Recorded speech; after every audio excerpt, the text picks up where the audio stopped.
Walaupun angka-angka ekonomi ini nampak meyakinkan, Tan Sri, kerajaan akui kos sara hidup meningkatkan dan membebankan. Mengakui kejahatan tersebut, bantuan tunai rakyat akan ditambah. Tahun ini, kerajaan menyediakan 13 bilion ringgit untuk STR dan SARA yang memanfaatkan 9 juta penerima. Bagi STR, bayaran sega fasa 3 telah dibuat bernilai 6 bilion ringgit. Sukacita diumumkan sempena perayaan Deepavali. Saudara-saudari, Deepavali Nal Valtukal. Bayaran STR fasa 4 2025 bernilai 2 bilion ringgit akan disalurkan mulai 18 Oktober ini. Kerajaan juga bersetuju menghormati Deepavali untuk meluluskan diskaun tol 50% untuk 2 hari sempena hari perayaan Deepavali. Kedam perukamun illallah nejjatuk kotamai sandrokani. Yo.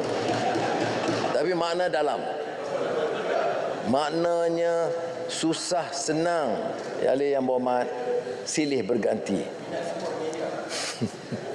Tetapi yang penting itu keteguhan hati nurani manusia. Itu yang dibaca tadi. Yang bunyinya susah tapi maknanya mendalam. Alhamdulillah, sara bulanan diterima baik rakyat dengan kadar penggunaan mencecah 98%. Ini kaedah bersasar yang memastikan sara diguna untuk membeli barang asas seperti makanan, ubat dan alat sekolah. Sara juga membantu 8,400 premis. Ini mesti dibetulkan kerana mengatakan premis terbatas. Tidak.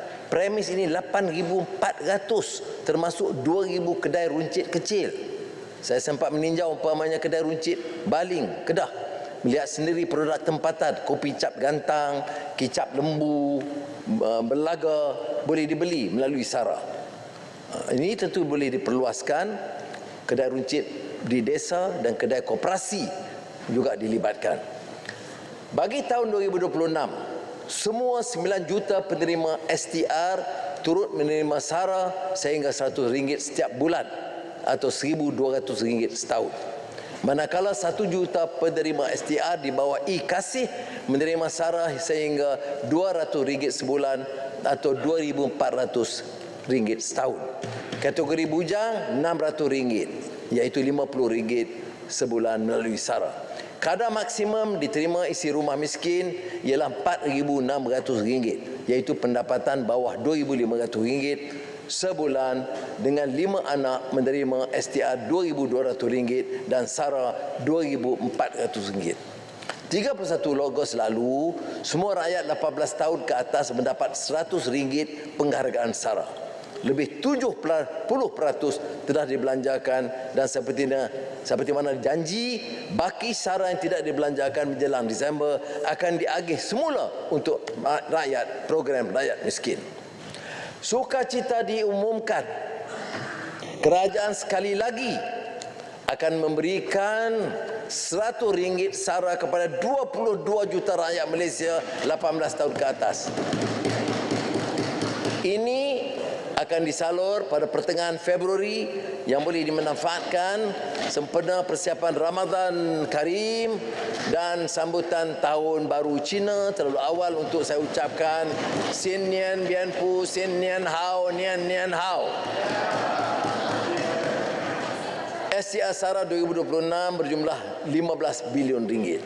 Peningkatan ini 15 bilion. Ya. Tapi ini hasil penjimatan yang diarah dari penyasaran subsidi seperti diesel dan RON 95.